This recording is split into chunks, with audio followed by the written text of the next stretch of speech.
Ever notice how ads always pop up at the worst moments? When the killer's identity is about to be revealed. During that perfect meditation flow. On Amazon Music, we believe in keeping you in the moment. That's why we've got millions of ad-free podcast episodes, so you can stay completely immersed in every story, every reveal, every breath. Download the Amazon Music app and start listening to your favorite podcasts ad-free, included with Prime. Okay, so let's dive in. Imagine stumbling upon, a lost interview from decades ago. Someone who would eventually become just this huge figure on the planet. Yeah, it's a pretty surprising place to start, isn't it? It really is. And that's kind of where this deep dive begins. Finding that 1989 interview with Donald Trump, right? Where he's already described as this hustler entrepreneur. And his image. Yeah. Carefully nurtured and cultivated. To manipulate others with precision and a touch of ruthlessness. I mean, wow, even then. Right. Those core traits sort of observed way back. And, well, that rediscovery is our entry point into the source material we're exploring today. Which is excerpts from Bob Woodward's latest book, War. Exactly. And this isn't just, a summary. Woodward really takes us behind the curtain on these critical decisions, these intense interactions during some, well, incredibly tumultuous recent years. Mm-hmm. And our mission here really is to pull out those essential insights, the surprising facts, the key moments from this material. Think of it as your shortcut, a way to understand the figures and forces shaping things right now.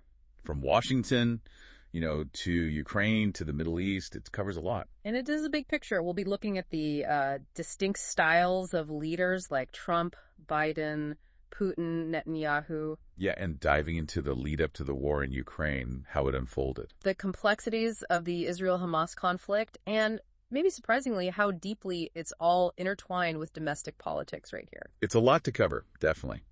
But maybe we should start by unpacking what this material shows about what you might call the Trump playbook. Okay. Instinct, winning those unconventional tactics. Right. Let's unpack that. Going back to that 89 interview again. It's just fascinating how it highlights traits that seem, well, so consistent. Yeah, he talked about friendship being a strange thing. Wanting to test people, seeing if friends would stick around if he, quote, blew it for just a week or a month. It's a unique perspective on friendship, certainly. And running through all of it, even then, this absolute focus, winning, fighting, surviving. Through instinct, yeah. Pure instinct. And there's this quote, right? If people know you're a folder, they'll come after you. So the idea was, you absolutely never, ever fold. Yeah. Under any circumstances. And he saw his public stuff as a whole presentation, always calibrating for the audience. He needed to be a killer for some. All candy for others. And sometimes both. Killer, candy, or both.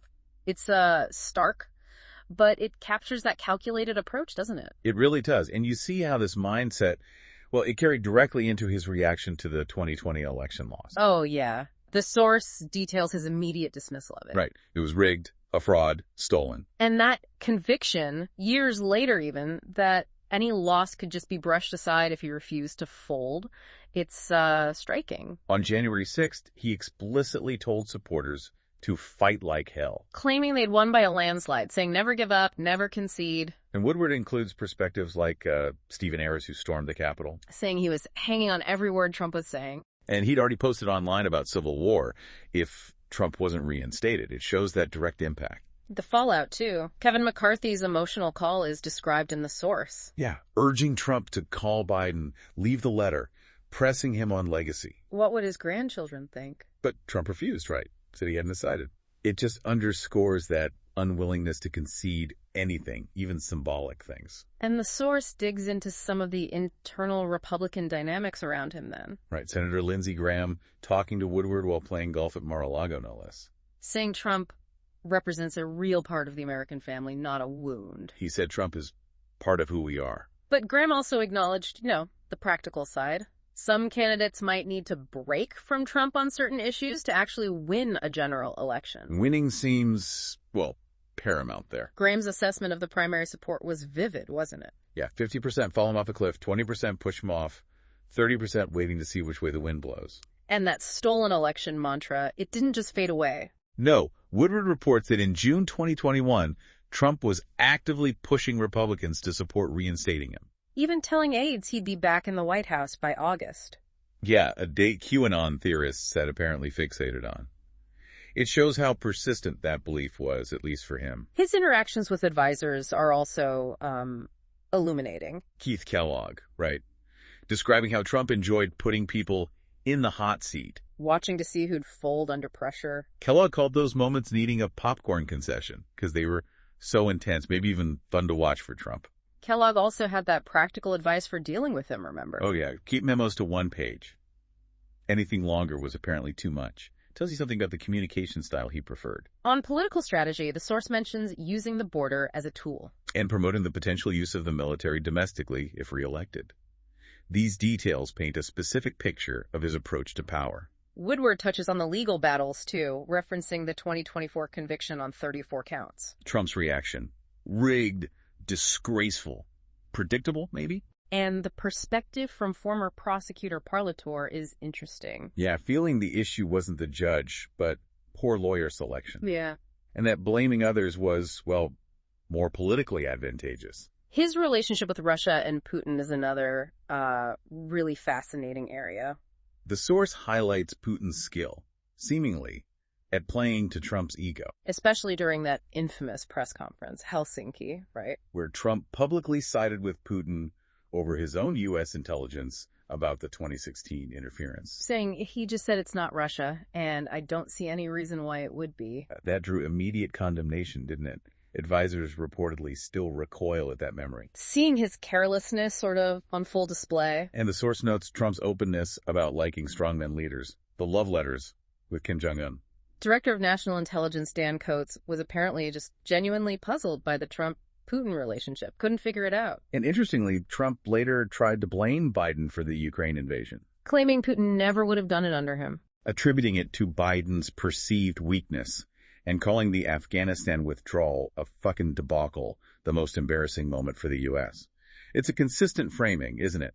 Strength versus weakness. Finally, the source looks back at his pandemic response. That April 2020 remark, it is what it is, just kind of sticks.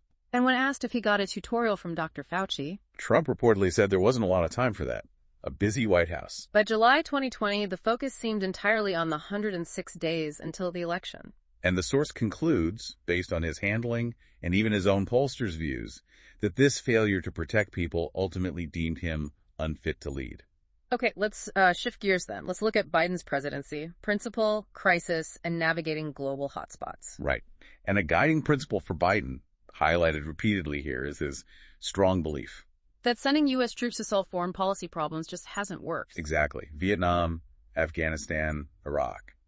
He sees those as failures of that approach. And this directly informed his decision in December 2021 not to send U.S. troops into Ukraine.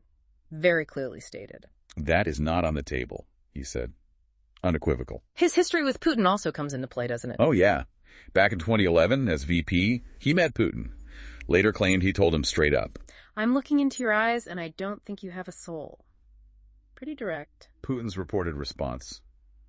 A smile, and we understand one another. So, fast forward to the lead up to the invasion. Biden was determined not to be surprised again. Before the invasion, he called Putin. Laid out the enormous costs to Russia if he went ahead. Woodward reports Biden left that call basically convinced the invasion was coming. No doubt in his mind. Which brings us to that really remarkable moment the source describes. The U.S. intelligence coup. Top secret intel, including from a human source inside the Kremlin. That's incredible. Revealing Putin's specific war plan. 175,000 troops. But what's fascinating is, even with that concrete evidence, the principals, the top advisors, struggled to grasp the logic. Yeah, why would Putin torch Russia's relationships like this? It didn't seem rational from their viewpoint. This intelligence coup led to what the source calls the strategic downgrade plan. Largely driven by Jake Sullivan, the national security advisor. The idea being to strategically share declassified intel. Get ahead of Putin's narrative. Right. Dominate the information space, strip him of the element of surprise. Apparently the intelligence community was initially reluctant. Maddeningly cautious is the phrase used. But they forged a new approach eventually. It was a big shift. In a December 2021 video call, Biden also offered Putin a potential off-ramp, didn't he? Yeah, signal openness to negotiating on broader European security issues. Even saying, you've asked for things that we don't think are totally beyond the pale, like talks about long-range weapons in Ukraine. But crucially, he reiterated, no plan for NATO or U.S. combat troops in Ukraine. Period. A really significant part of this period was managing the nuclear threat. That must have been incredibly tense. Hugely. Woodward recounts Sullivan reading exquisite intelligence. DNI Avril Haines expressing deep concern. Information suggested discussions within the Russian system, and Putin had loosened operational controls over nukes. That's what the intel apparently suggested. Very worrying. Biden's directive to Sullivan was to engage the Russians across all channels. But the messaging had to be delicate. Threatening without being directly threatening.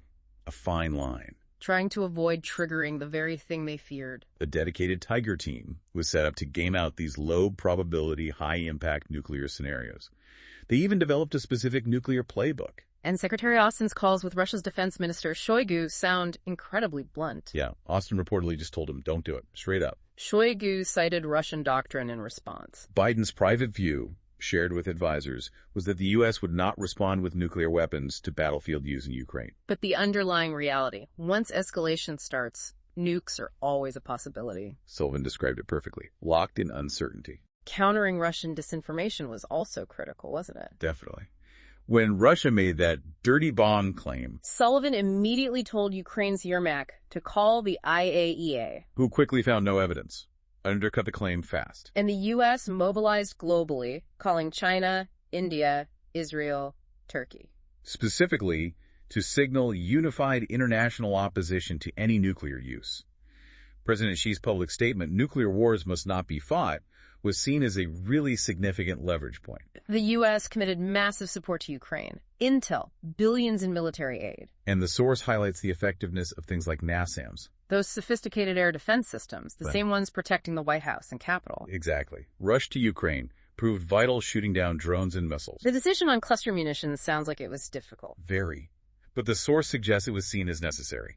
U.S. intel showed Russia had this huge artillery advantage, 5-1 or even 10-1. A crippling disparity. All principals apparently agreed to recommend approval. Woodward also notes Biden's intense frustration over Trump's influence stalling the aid package in Congress. Yeah, reportedly irate that he had to get the package to pass through Mar-a-Lago. Just shows the political entanglement. The Afghanistan withdrawal, described as calamitous, had major repercussions. The source details Ghani fleeing, the Afghan forces collapsing. But Biden remained resolute, right? Blaming Afghan leaders, the military. Stating he did not regret my decision. Called it the right decision, a wise decision, and the best decision for America. Despite that, criticism, especially aimed at NSA Sullivan, is noted. Okay, shifting to the Israel-Hamas war response. It began immediately on October 7th. Biden convened his national security team, dealing with the initial fog of war. He quickly issued a warning to Iran and its proxies.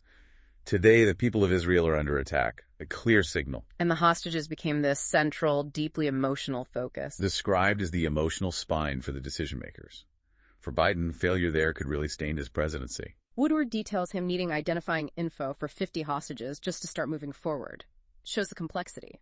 A really intense moment described is that Biden-Netanyahu call on October 11th. Netanyahu reportedly asked for U.S. support for a preemptive strike on Hezbollah. Yes. And Biden's response, according to the source, was a firm no. We are not on board. Warned it could ignite a regional war. Said the U.S. would only support Israel if attacked by Hezbollah. And explicitly advised Netanyahu, take a breath. Biden also stressed the U.S. stakes, right? Protecting U.S. personnel. I have skin in the game here. Hostage negotiations were mainly managed through that dedicated cell.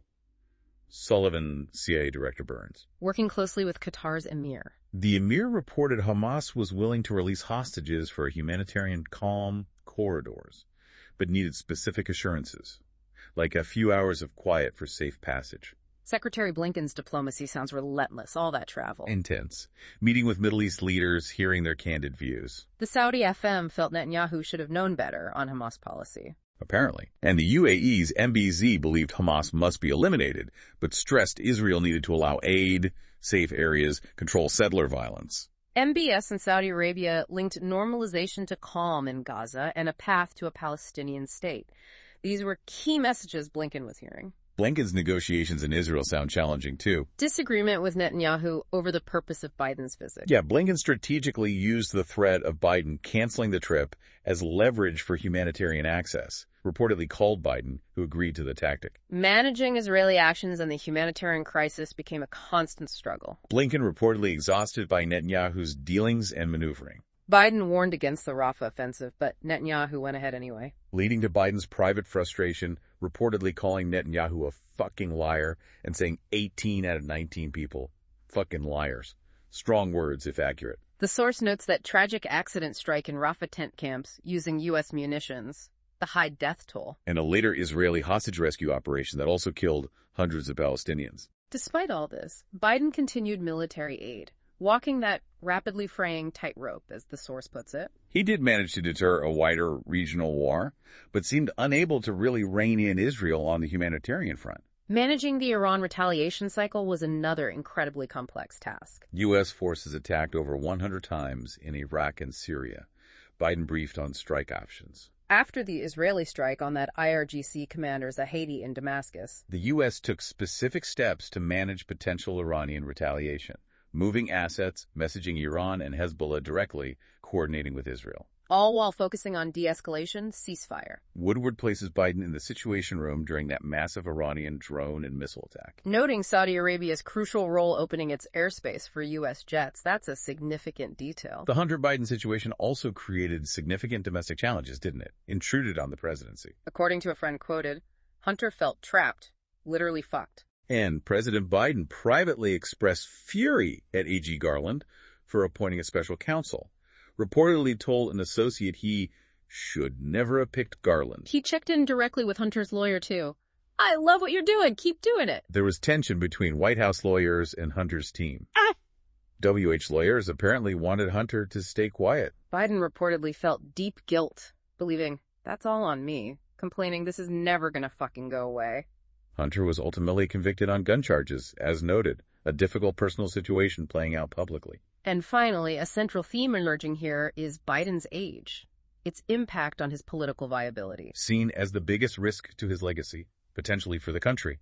Running at 81, maybe serving till 86. Signs of decline noted increasingly muddled in the evenings, a weak voice. Staff reportedly insisted appearances were worse than reality, an optics problem. But Secretary Blinken apparently had a very frank, stark reality conversation with him. Asking directly, do you really want to be doing this another 4 years? Acknowledging he'd only get older. And that the campaign narrative stuck on his capacity might be impossible to reverse.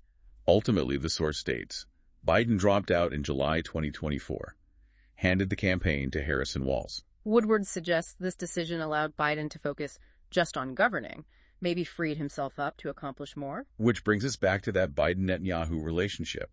Woodward suggests it was once frank. Biden reportedly telling him, you don't have too many friends here, buddy. I'm the one friend you do have. But now, fractured. Defined by distrust that had festered for years, undermining the alliance when trust was most needed. Okay, let's shift focus again. Look at the broader global hotspots, Ukraine, Israel, Gaza, and the looming shadow of conflict. Drawing from the source material to understand the landscape these leaders were navigating. Right, starting with Putin's view on Ukraine. He saw it as, well, fundamentally weak and divided. Not a real country. Convinced Russia's interests require us to control Ukraine's choices. Reportedly dismissed Zelensky. Aired grievances, illegitimacy, NATO expansion, persecution of ethnic Russians. CIA Director Bill Burns, with his deep Moscow experience, assessed Putin genuinely believed all this. And his risk appetite had grown. Burns saw this fixation on controlling Ukraine. Putin felt he needed Ukraine, part of Russia, to be a great Russian leader. Even the head of the FSB, Bortnikov, seemed unmoved by clear U.S. warnings, just wouldn't be swayed. The invasion followed that long TV speech on February 21st, laying the groundwork. Woodward relays that stark moment, February 24th. Zelensky asks where the Russians are coming from. The answer? All of them. Chilling. Even the head of German intelligence, Bruno Kahl, was reportedly surprised it actually happened, despite the warnings. A key element described is Ukraine's resilience. Unexpected, maybe, but powerful. Yeah. Driven by Zelensky's leadership. That immediate video. We are all here. From Kyiv. It resonated globally. General Mark Milley called him a master of the airwaves. CIA Director Burns was profoundly impressed, said Zelensky stayed, took the best punch, was still standing. And crucially brought the whole country along with him. That unity was key. This resilience persisted, but the source notes the immense strain, the constant need for munitions. And Zelensky's growing worries about those delays in crucial U.S. aid from Congress. You could feel the anxiety there. NATO also went through a huge transformation, didn't it? Absolutely. Finland and Sweden's path to membership just accelerated dramatically. Finnish President Niinistö met Biden, then called Putin personally to deliver the news. Niinistö reported Putin was surprisingly muted, called it a mistake, but didn't frame Finland as under direct threat. Interesting reaction. Sweden followed quickly, breaking decades of non-alignment, a major shift. And on the same day Sweden announced, NATO launched that striking hedgehog exercise in Estonia. Simulating a Russian attack just 40 miles from Russia's nearest base. That's bold. Seen as directly confronting Putin, the whole strategic goal shifted for NATO and the U.S. From just helping Ukraine defend itself to blunting Russia's broader ability to threaten Europe. The Ukraine Defense Contact Group formed, solidifying that commitment, supplying NATO standard weapons, training, intel. Treating Ukraine as if they were a team. The debate over tanks, though, was particularly tricky, as the source details. Germany's Scholz reportedly haunted by that historical image of German tanks rolling across Europe. Understandable, maybe. The U.S. was hesitant about Abrams tanks initially. Complicated, difficult logistics, said one official. Zelensky made that urgent, emotional plea from Davos. The time the free world uses to think is used by the terrorist state to kill. Really put the pressure on. Biden and Scholz had intense back-and-forth negotiations. Scholz insisted he couldn't move on German Leopards without a U.S. commitment on Abrams first. Needed political cover because of the history. So the U.S. ultimately offered a commitment in principle for Abrams. Right, as political cover, allowing Scholz to send the German Leopards, which were ready sooner. Later, Biden did announce the U.S. would send 31 Abrams, but it shows the complex alliance coordination needed.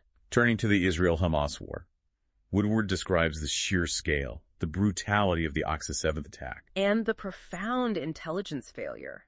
Israel thought Hamas was deterred just the day before. Netanyahu's immediate goals: decisive victory, eliminate Hamas, a stark departure from his prior buying quiet strategy. Which the source presents as basically a catastrophic failure in this context. The focus on hostages was central, managed largely through that Qatar channel, the Sullivan-Burns cell. Navigating that complex web of regional players, Saudis, UAE, Egypt, Qatar, required intense diplomacy from Blinken, just constantly moving. That October 11th moment, when Israel considered a preemptive strike on Hezbollah, highlighted as bringing the region inches away from a much wider war, a real scare. Despite the scale of the humanitarian catastrophe in Gaza, the conflict just kept going.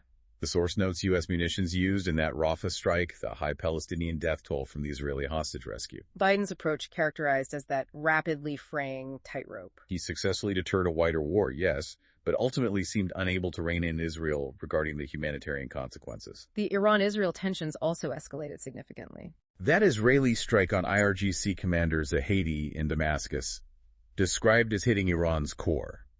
He was reportedly a close friend of Khamenei.